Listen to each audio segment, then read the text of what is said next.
მშვიდობის მოგესალმებით, ეს არის კომერსანტის დილა და ჩვენს გადაცემას დღეს ძალიან საინტერესო სტუმარი ყავს და ძალიან საინტერესო თემაზე უნდა ვისაუბროთ. Ფიქრობ ის რაც მნიშვნელოვანი არის მშობლებისთვის, მათთვის ვინც ემზადება რომ ახალ ეტაპზე გადავიდეს ბავშვებთან მიმართებით, მე ვგულისხმობ სააღმზრდელო სასწავლო პროცესს და დღეს გავიგებთ რა განსხვავებული შეთავაზებები არის საბავშვო ბაღებთან დაკავშირებით, უფრო კონკრეტულად კი ვისაუბრებთ ინდიგო ბავშვებთან დაკავშირებით, საბავშვო ბაღთან, რომელიც ბავშვებს თავაზობს ეკოლოგიურად სუფთა და მშვიდ გარემოს, უფრო მეტად და დეტალურად რა მოიაზრება ამ ყველაფერში და რა უნდა შესთავაზოს საბავშვო ბაღმა სკოლამდელი აღზრდის ბავშვებს, სწორედ ამ თემას გავშლით სტუმართან ერთად. ინა ფურცხვანიძე, ინდიგო ბავშვების დამფუძნებელი გსტუმრობს დღეს სტუდიაში. მადლობა მობრძანებისთვის პირველ რიგში და მოდი დავიწყოთ სულ თავიდან, ხომ, როდიდან აიღო სტარტი ინდიგო ბავშვებმა, დაფუძნების ისტორია მოგვიყევით და შემდეგ კონცეფციაზეც გადავიდეთ, გავშალოთ უკვე რას გულისხმობს თქვენი კონცეფცია. მოგესალმებით, მადლობას გიხდით მოწვევისთვის და ამ თემით დაინტერესებისთვის. რაც შეეხება ინდიგო ბავშვებს, ძალიან დიდი ხანი მწიფდებოდა ჩემში იდეა გამეხსნა ისეთი დაწესებულება, რომელიც რეალურად უპასუხებდა ბავშვის საჭიროებებს და მის ინტერესებს. მაშინ ნაკლებად წარმომედგინა, რომ ეს იქნებოდა საბავშვო ბაღი, თუმცა საბოლოოდ მიიღო სწორედ ეს სახე. 2022 წელს გაიხსნა საბავშვო ბაღი ინდიგო ბავშვები. ამჟამად გახლავართ ორ ლოკაციაზე, ერთი ეს გახლავთ მუხიანში ნონეშვილის გამზირზე და მეორე ეკოლოგიურად სუფთა გარემო, სოფელი დიღომი, სადაც ეხლახან გაიხსნა მეორე ფილიალი. კი ბატონო, მოდით აი დეტალურადაც რომ მივყვეთ, თქვენ ახსენით, რომ დიდი ხანი იყო ფიქრის პროცესი და ჩვენ ვხედავთ რომ კერძო ბაღები და ზოგადად საბავშვო ბაღებთან მიმართებით ძალიან ბევრი შეთავაზებაა დღეს ბაზარზე, ასე თუ ვიტყვით და მშობლები ადრევე იღებენ თადარიგს და ხშირად ხდება ხოლმე სოციალურ ქსელებშიც კითხვები, აი რომელ საბავშვო ბაღს მირჩევთ, რომელს გაუწევთ რეკომენდაციას.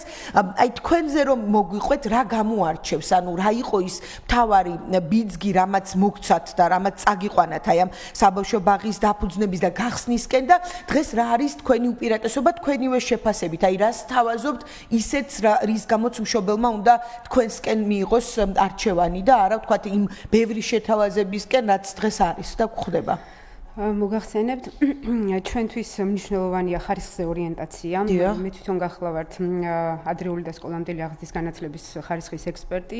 ეს უკვე იმთავითვე გულისხმობს, რომ ჩვენ უკვე არსებულ სტანდარტებს ვპასუხობთ და მაქსიმალურად ვცდილობთ, რომ გავითვალისწინოთ ისინი. ეს ნიშნავს იმას, რომ აქ საუბარი არა მარტო ინფრასტრუქტურაზე, არამედ ბაღის შინაარსზე, თუ რა კურიკულუმს აწოდებს ბაღი, როგორი არის, ასე ვთქვათ, პერსონალი, რამდენად კვალიფიცირებულია კადრი, შესაბამისად, რამდენად ითვალისწინებს ბავშვის ინდივიდუალურ თავისებურებებს, რამდენად აფასებს ამ გარემოს.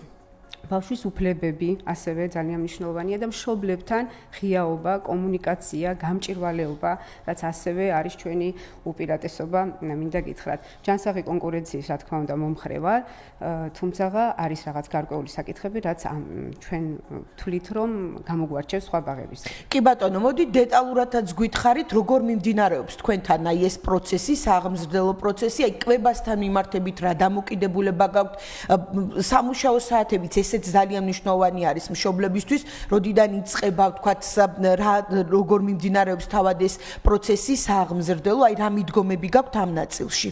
მოგახსენებთ, დღევანდელ პირობებში იმდენად რამდენადაც ძალიან დატვირთული განრიგი და გრაფიკით უწევთ მშობლებს მუშაობა. ბაღი მუშაობს ამ თვალსაზრისით დილის 9-ის ნახევრიდან 8-ის ნახევრამდე. შესაბამისად, გათვალისწინებულია კვების ჯერადობაც და მიწოდებაც, რაც გულისხმობს იმას, რომ არა მარტო, ასე ვთქვათ, კვების რაციონში გათვალისწინებულია ყველა ის კომპონენტი, რაც უნდა მიიღოს ბავშვმა ამ ასაკში და მოგეხსენებათ, ეს არის ის პერიოდი, როდესაც კვების უნარჩვევები წყალიბდება და ამაში მოიაზრება არა მარტო ეს უნარჩვევები, არამედ გადის სხვა ბევრ, ასე ვთქვათ, უნარების ჩამოყალიბებაზე. მოგეხსენებათ, იმდენად რამდენადაც 9 საათზე მეტი გამოდის, ასე ვთქვათ, ჩვენი სერვისის მიწოდება, ამ თვალსაზრისით კვება არის 100%-იანი, გათვალისწინებულია კვების პირამიდაში ყველა ის კომპონენტი, რაც უნდა მიიღოს ბავშვმა და შესაბამისად ის კალორიაჟი, რაც ასევე უნდა მიიღოს სრული დღის განმავლობაში. ეს არის დაახლოებით 1722 კალორია, სადაც გათვალისწინებულია როგორც ცხიმები, ცილები, ნახშირწყლები და ყველა ის კომპონენტი, რომელიც ვახსენე. რაც შეეხება პროგრამასთან მიმართებაში, როგორც გითხარით, ვპასუხობთ ბავშვის განვითარების ასაკობრივი თავისებურებებს, თუმცა გარდა ამისა, ჩვენთან არის გარკვეული აქტივობები, რომელიც ასე ვთქვათ, უფრო აქცენტირებულია. ეს არის მაგალითად დრამატურგია, ეს არის არტ-თერაპია, ეს არის მეტყველების განვითარება და ამ თვალსაზრისით თერაპია. მე თვითონ გახლავართ ფსიქოლოგი და შესაბამისად ამ ბლოგს განსაკუთრებით აქცენტირებულად ვუძღვები, კერძოდ ვახდენ. ანუ ეს საჭიროებების მიხედვით ხდება თუ ზოგადად ყველა ბავშვთანაც მუშაობ? ყველა ბავშვთან აბსოლუტურად ყველა ბავშვის შეფასება ხდება წლის დასაწყისში, ყველა იმ ფსიქიკური უნარის, რომელიც ამ შემთხვევაში მნიშვნელოვანია, რომ გავითვალისწინოთ, შესაბამისად წლის ბოლოს, ანუ ისახება მიზნები, ამოცანები და შესაბამისად ის შედეგები, რაზეც უნდა გავიდეთ და წლის ბოლოს უკვე ხდება ამისი, ასე ვთქვათ, გადახედვა, შესაბამისად დაგეგმვა, სტრატეგიების შემუშავება და უკვე ახალი პროცესის, ასე ვთქვათ, გათვალისწინება. გარდა ამისა, გვაქვს ტანვარჯიში რითმიკა, რომელიც ასევე სერვისში შედის და გვაქვს ასევე დამატებითი წრეების სრული შემთხვევა. კი ბატონო, დიახ, აი ამ ნაწილზე მინდოდა მეკითხე, იმიტომ რომ ეს ახლა მე როდესაც ინფორმაციას გავეცანი, ჩემთვის მაგალითად განსხვავებულია, რომ დამატებით წრეებს თავაზობ და ამას გარდა გაქვთ ასევე ისეთი სერვისები მორგებული მშობლებზე, რაც გულისხმობს, რომ მაგალითად უქმე დღეებზეც არის შესაძლებელი, რომ თქვენთან ბავშვმა გაატაროს დრო, ხომ? აი ამ ნაწილზეც გითხარით. დიახ, ჩვენ გვაქვს როგორც დღიური სერვისი. მაგალითად შეგიძლიათ რომ უბრალოდ ერთი დღით ისარგებლოთ თუნდაც ბავშვად ამ სერვისით და ამაში შედის ყველა ის აქტივობა და ყველა ის სერვისი, რომელიც გათვალისწინებულია სხვა ბავშვებისთვის, რომლებიც სტაბილურად დადიან. ასევე გვაქვს შაბათ-კვირის სერვისი მთელი დღის განმავლობაში. გვაქვს გახანგრძლივებული სერვისი, მაგალითად სკოლის შემდეგ დაწყებითი კლასებისთვის ან დაუშვათ ვთქვათ საბავშვო ბაღებისთვის, საჯარო ბაღები მოგეხსენებათ, უფრო ნაკლები დროით ფუნქციონირებენ და გარდა ამისა არდადეგები, რომელიც ძირითადად საჯარო ბაღებში უფრო ხანგრძლივია, ჩვენთან ამ შემთხვევაში ნაკლები პერიოდით არის განსაზღვრული.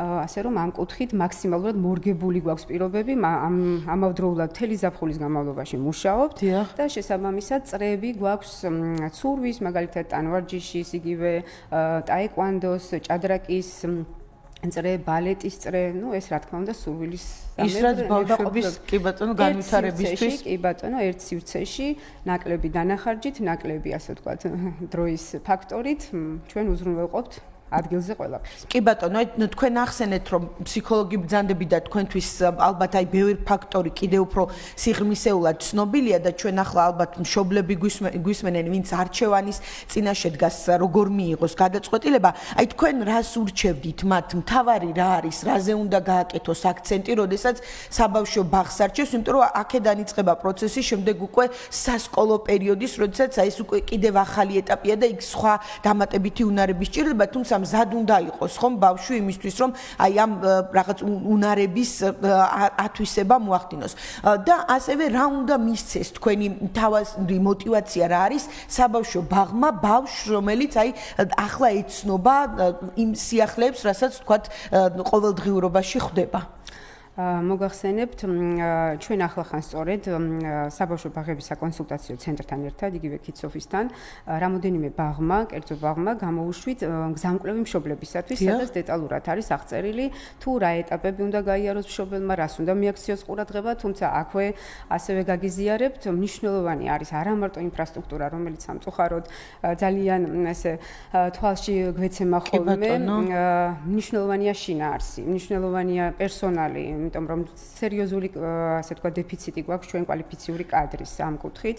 ასევე მნიშვნელოვანია კურიკულუმი, რა კურიკულუმით მიმდინარეობს ასე თქვა პროცესები, ხო, რა არის გათვალისწინებული. ასევე კვების რაციონი. ყველაზე მნიშვნელოვანი, რაც ჩემთვის არის უპირატესი და რის გამოც მე გადავწყვიტე ზოგადად ბაღის გახსნა, მე თვითონ მშობელი გახლავართ, ეს არის კომუნიკაცია მშობელთან. ღიაობა, გამჭვირვალეობა და მიმღებლობა. სხვა შემთხვევაში ვფიქრობ, რომ ეს არ არის თანამშრომლობითი პროცესი, ჩვენ არა ვართ სხვადასხვა მხარე, ჩვენ ვართ ადამიანები, რომლებიც ერთად ვქმნით და ვზრდით, ასე ვთქვათ, ჯანსაღ თაობას, როგორც ფიზიკურად, ასევე ფსიქიკურად. კი ბატონო, ანუ ერთი მიზნისკენ ერთობლივი ძალისხმევით და ანუ აქცენტი იმაზე, რომ ეს არ არის მხოლოდ რაღაც დღის ცენტრი, სადაც ბავშვი უბრალოდ გაატარებს დროს, არამედ იქ რაღაც კონკრეტულ სიახლეებს გაეცნობა ყოველდღიურად, ესეც ძალიან მნიშვნელოვანია. ანუ ეს არ არის დაწესებულება, თქვენ სწორად აღნიშნეთ, სადაც უბრალოდ ბავშვს მივიყვანთ, დავტოვებთ და საღამოს მივაკითხავთ, წამოვიყვანთ. ეს არის საღვთო დაწესებულება, სადაც მნიშვნელოვანია, რომ ბავშვი განვითარდეს ასაკობრივად, განვითარდეს ის უნარები, რომელიც მნიშვნელოვანია შემდგომი ეტაპისთვის და ეს არის სკოლის პერიოდი, რომელიც არის აუცილებელი, ასე ვთქვათ, განათლება, ხო, შესაბამისად და ჩვენთვის სკოლამდელი განათლება არის სწორედ ის, რაც განაპირობებს აი ამ მზაობას. ძალიან ბევრი კვლევა არის ჩატარებული და ეს კვლევები ცხადყოფს, რომ ბავშვები, რომლებმაც გაიარეს სკოლამდელი განათლება, უფრო წარმატებულები, უფრო ასე ვთქვათ, აკადემიური მოსწრება გაცილებით უფრო მაღალი აქვს, შესაბამისად, სოციალური უნარები მეტად განვითარებული აქვს, ვიდრე იმ ბავშვებს, ვინც სამწუხაროდ სკოლამდელი განათლება ვერ მიიღო და მიღმა დარჩა. კი ბატონო, მოდით გითხარით თქვენ ორი ფილიალი ახსენეთ, აი მიღების ჯგუფების შევსება უკვე დაწყებული არის თუ არა, როგორ ხდება ფორმირება, ასაკობრივად როგორ არის განაწილებული და შემდეგ სამომავლო გეგმებზეც კითხავთ. კეთილი, ჩვენ გვაქვს ასე ვთქვათ, ასაკობრივად დაყოფილი ჯგუფები, მაგალითად ბაგაზე შევჩერდები, რაც სხვა ბაღებთან ნაკლებად ხდება, ეს არის მაგალითად ბაგის დაყოფა 1-დან 2 წლამდე და 2-დან 3 წლამდე ჯგუფების სახით, რაც ნიშნავს იმას, რომ მათ სხვადასხვა ინტერესები და ამოცანები აქვთ და ამ თვალსაზრისით ესეც გათვალისწინებულია.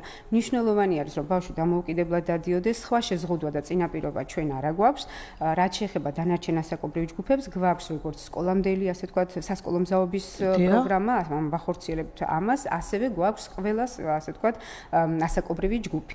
მიღება დაწყებულია, განსაკუთრებით სოფელ დიღომში გვაქვს ეკოლოგიურად უაღრესად სუფთა და საინტერესო გარემო, რომელიც დაგეგმილია სწორედ იმისათვის, რომ ის რაც პირობითად ჩემს ბავშვობაში იყო ჩვეულებრივი თამაში, დღეს თერაპიის სახელით არის ცნობილი და აი ამ თერაპიას, ასე ვთქვათ, ვთავაზობთ ჩვენს პატარებს კი ბატონო. და ველით მათ.